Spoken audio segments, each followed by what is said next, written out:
पता है, मैंने एक चार्ट देखा था, आप शायद इसके ऊपर डेटा दे सकते हो थोड़ी सी। नेट माइग्रेशंस का चार्ट है। तो ये नेट माइग्रेशन दुनिया भर का एक अभी एस्पेक्ट हो चुका है। बेसिकली लोग अपने खुद के देश से मूव आउट कर रहे हैं, रिच लोग कर रहे हैं ज़्यादा। हाँ। तो मैंने मिलियनर्स की नेट माइग्रेशन देखी थी। I think the highest number of net migrations in is UAE, Dubai. I wonder why. नहीं, वहाँ पे टैक्स मेनली टैक्स, अपॉर्चुनिटी भी। पर one of the worst net migrations was India. मतलब हमारे बहुत सारे मिलियनर्स अब छोड़ के कहीं और चले जाए। नहीं, क्योंकि आप एनवायरनमेंट नहीं खरीद सकते ना। मैं दिल्ली में रहता हूँ यार, वहाँ बहुत ज़्यादा पोल्यूशन है। आप खरबों ले आइए, आप उसी पोल्यूशन के उसमें रहेंगे। ये फिल्टर वगैरह लगा के काम चल जाता है, लेकिन वो नहीं, तो वो इसलिए मूव करना पड़ता है। बहुत ज़्यादा भीड़, सिटीज़ नहीं है इंडिया के अंदर, वही 4-5 सिटीज़ हैं, और वो करना बहुत ज़रूरी है। हर साल दिल्ली, मुंबई, लाखों 20 लाख लोग हर साल आके ऐड हो जाते हैं। अभी कुछ टाइम बाद हाउसिंग क्राइसिस भी आएगा कि हाउस लोगों को नहीं मिलेगा। अभी तो फ्लैट जो हैं ये इससे मेंटेन हो रही हैं चीज़ें, लेकिन एक्चुअल में ये फ्लैट तो एक प्रोडक्ट की तरह है। जैसे आप फ्रिज खरीद रहे हो, ब्रिक और सीमेंट की तो कोई वैल्यू होती नहीं है। जैसे ये एक प्रोडक्ट है, आज की डेट में आपने ले लिया, ये कल को पता चले अरे यार वहाँ वाले में तो सोना बात भी है। अरे चलो ये तो सेम मिल रहा है, चलो उधर चलो। ये एक्चुअली ये इन्वेस्टमेंट तो आप जो फाइनेंस के लोग हैं वो कहेंगे कि यार नहीं, लेकिन मैं इसको थोड़ा उतना मानता नहीं कि यार ये फ्लैट वाली जो चीज़ है ना, ये थोड़ा कॉन्सेप्ट में थोड़ा इसके उसमें हो, ये एक प्रोडक्ट की तरह है। तो ये अभी जो क्राइसिस चल रही है, फ्लैट ने मैनेज कर लिया है तो ये पता नहीं चल रही है, लेकिन एक्चुअल में क्राइसिस ऐसी आएगी कि फ्लैट के लिए भी चीज़ें ख़त्म होंगी। बहुत ज़रूरी है कि इंडिया के अंदर और सिटीज़ आएँ। मतलब हमारे लिए बहुत आसान है, हम दुबई बना सकते हैं, अंडमान है ना, निकोबार ये जो है, ये सब लक्षद्वीप है, ये सारे इसको ले जाके हम बहुत कुछ अच्छा बना सकते हैं कि जाओ वहाँ पे टैक्स में कुछ कर दो, वो हो सकता है। लेकिन पता नहीं, नेताओं की ऐसी विल कभी दिखी नहीं। आपका व्यू, और मैंने वैसे भी देखा है कि आपकी फीमेल फ्रेंड्स ज़्यादा रहती हैं, आप उनके बारे में ज़्यादा उनकी बात बता पाते हो, अच्छे से एक्सप्लेन कर पाते हो। आपको ऐसा लगता है कि हम उस लेवल पे आ चुके हैं कि अब इंडिया के अंदर इक्वालिटी आ गई है या आने वाली है? इस बारे में आपका क्या सोचना है? Male female equality? Male female नहीं, हम काफ़ी दूर हैं। जॉन एब्राहम ने भी ये कहा था, बहुत ब्रूटली कहा था उन्होंने कहा था कि women, children and animals are not safe in this country. वो है सच, बहुत दूर है ये। और जब मैं हमारे देश के बारे में बात कर रहा हूँ, मैं रूरल एरियाज इन सबको गिन रहा हूँ उसमें। आपने अभी बोला था ना कि देश कैसे आगे बढ़ेगा, या प्रोडक्टिविटी की बात हमने अभी करी। मेरा ये बहुत ही स्ट्रॉन्ग बिलीव है, 48% फीमेल है, 52% मेल है, ठीक है, हमारे देश की हमारे देश की पॉपुलेशन में। मतलब कि आधी पॉपुलेशन हमारी फीमेल है, और ऑलमोस्ट, ठीक है, आधी पॉपुलेशन की प्रोडक्टिविटी कहीं ना कहीं है। मतलब कोई, आप चांद पे जाने की बात करो, लेकिन कोई फ़ायदा नहीं अगर आप 5 बजे के बाद घरों से अपनी औरतों को नहीं निकाल सकते। तो ये जो चीज़ है, अगर इस पे काम किया जाए, आप कोई भी घर देखो जहाँ पे मेल फीमेल हस्बैंड वाइफ दोनों कमा रहे हैं, वो बहुत फ्लरिश करता है घर। तो ये देश भी एक घर की तरह है। 48% आधी पॉपुलेशन है, लेकिन उसके बाद भी 10 to 12% लोकसभा और राज्यसभा में है। इसका ये इंडिकेट करता है कि इस पूरे प्रोसेस में कहीं किसी के साथ ज़्यादती हो रही है। ये कोई फेमिनिस्ट और गर्ल और ये ह्यूमन राइट का इशू है।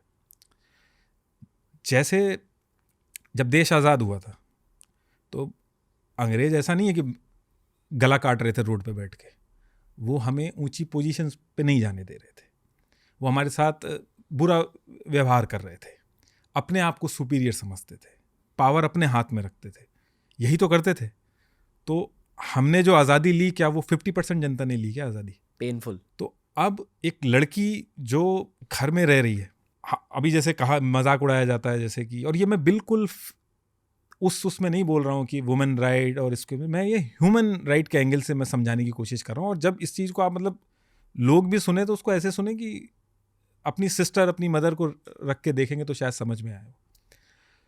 आपने अगर घर में भी पैटर्न नोटिस किया हो तो एक बड़ी लड़की है, उसके साथ एक किसी को भेजना पड़ता है, ट्यूशन जा रही है। अभी देखो दिल्ली और मुंबई की मैं बात नहीं कर रहा हूँ, लेकिन टियर 3 टियर 2 में ये चीज़ अभी भी है।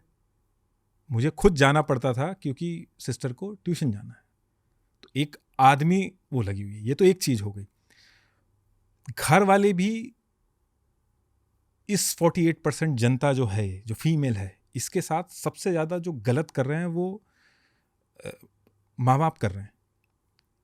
जैसे अभी एक चीज़ स्टार्ट हुई है कि भाई दहेज नहीं लेना है, तो ये चीज़ तो बहुत जल्दी पेरेंट्स ने अडैप्ट कर ली कि यार दहेज नहीं देना। ठीक है, बिल्कुल नहीं देना चाहिए, दहेज होना ही नहीं चाहिए।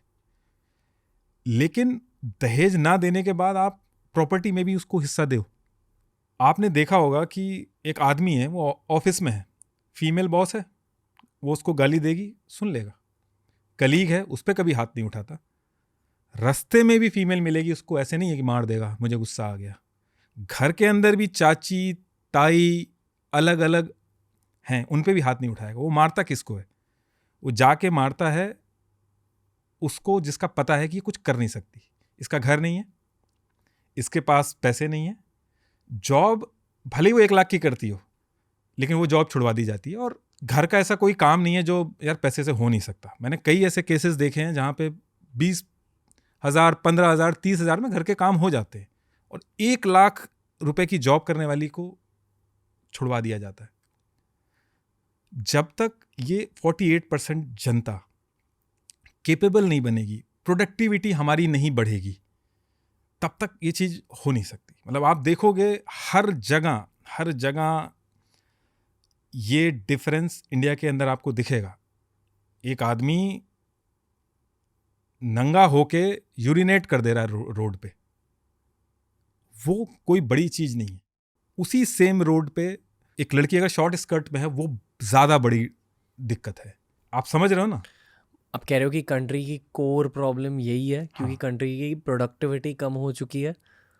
पता है मैं क्या सोच रहा हूँ कि यहाँ मुझे कोई सोल्यूशन नहीं दिखाई दे रहा। सोल्यूशन है, हमारे घरों में है। जो छोटा सा बच्चा, उसको बड़ी दीदी के साथ जो उसको समझाती है, उसके साथ क्यों भेजा जाता है? वो एक चीज़ एस्टैब्लिश की जाती है कि ये जा रहा, ये रक्षक है। हालांकि उस पर अटैक हो जाए तो वो छोटा 4-5 साल का कुछ कर नहीं पाएगा, लेकिन ये आप देखोगे घरों में होता है ये कि जा छोटू चले जा साथ में। 48% जो पॉपुलेशन है उसके साथ बहुत बड़ा डिसएडवांटेज है। और अभी भी जो थोड़ा बहुत सुधरा है वो इसलिए सुधरा है क्योंकि उनकी वो जॉब करने लगी, उनके हाथ में पैसा आने लगा है। भगवान ने मेल और फीमेल बनाए हैं, वो इसलिए बनाए हैं कि एक रिप्रोडक्शन साइकिल पूरा हो सके। वो इसलिए नहीं बनाए कि कौन वीपी बनेगा, किसके हाथ में ज़्यादा लैंड होगी, जज कौन बनेगा। और फिजिकल, ऐसा भी नहीं है कि फिजिकल पावर उनकी की बहुत बड़ा इंपॉर्टेंट रोल प्ले करती है। मतलब आप जितने पावरफुल लोग देखोगे वो यहाँ से वहाँ तक चलने में भी वो रहते हैं। मतलब अगर फिजिकल पावर कुछ मैटर करती नहीं है, वरना तो बाउंसर रूल कर रहे होते है ना। तो फिजिकल पावर कुछ नहीं है, एक्सपोजर कम रहता है। जिस घर में लड़के लड़कियां दोनों बराबर से पार्टिसिपेट करते हैं वो घर बड़ा बनता है। मैं फिर वही रिपीट करूंगा, देश भी वैसे ही बनेगा। अब ये मानते हो कि फिल्म्स रिफ्लेक्ट कल्चर ना? हाँ, जहाँ देश का कल्चर पहुँचा है उसी कल्चर को फिल्मों में दिखाया जाता।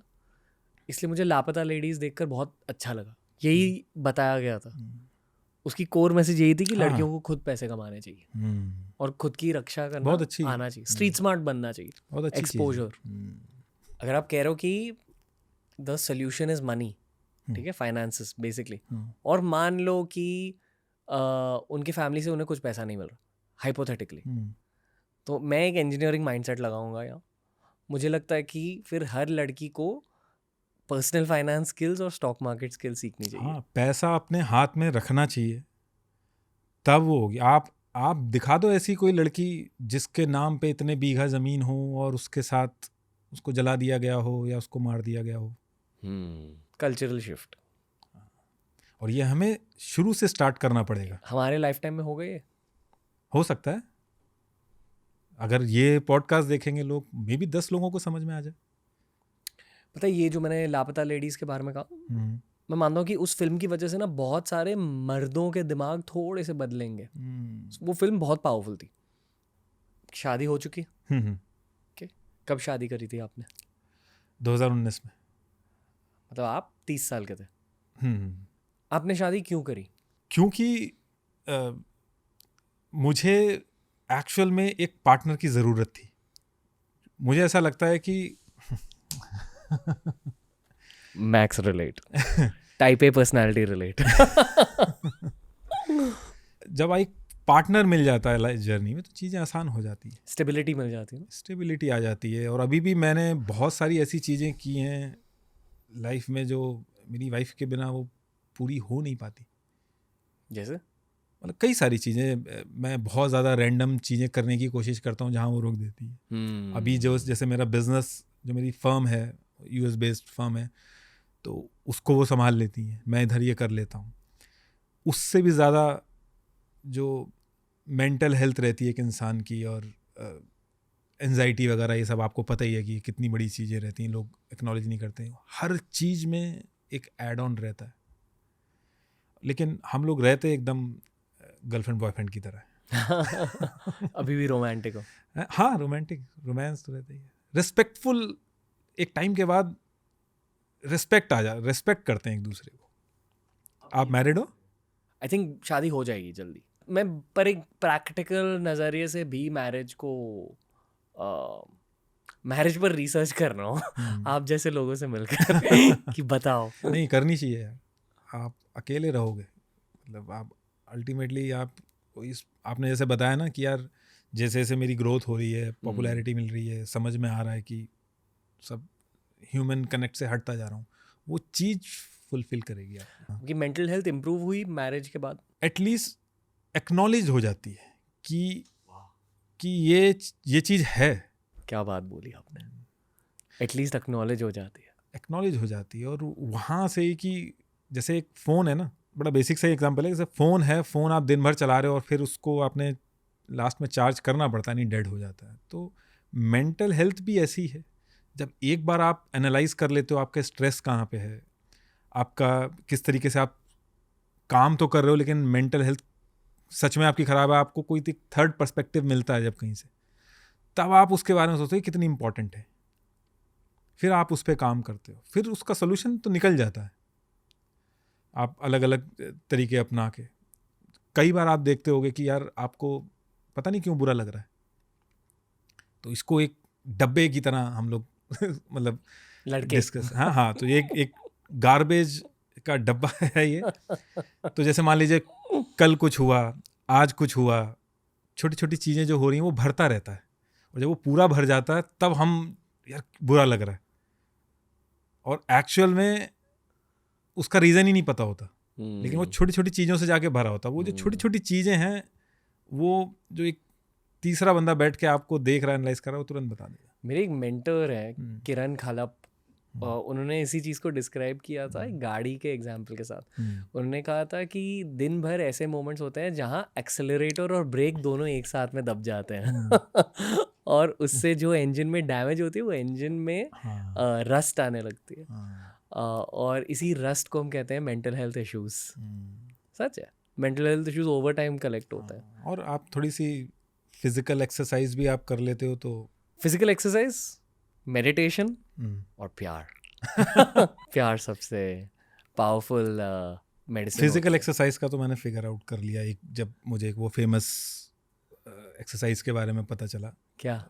वो कहीं भी आप बैठ के कर सकते हो, जैसे कि 5 सेकेंड 10 सेकेंड थोड़े थोड़े टाइम पे आप कर सकते हो, तो आपकी ओवरऑल हेल्थ कुछ करने की आपको ज़रूरत नहीं पड़ेगी। जैसे आप अभी राइट अवे भी कर सकते हो, जैसे आप ऐसे एक बार लेफ्ट करो, अभी एक बार राइट, थोड़ा सा तेज़ी से करो और थोड़ा सा तेज़ी से। तो जब खाने की प्लेट आए तो ये करना है। ये चीज़, ये एक्सरसाइज के बारे में जब पता चला इस एक्सरसाइज के बारे में जब पता चला तो सारी चीज़ें सॉर्टेड थी, फिर इतना ज़्यादा दिक्कत हुई नहीं। इसलिए आपकी स्किन इतनी चमकती है।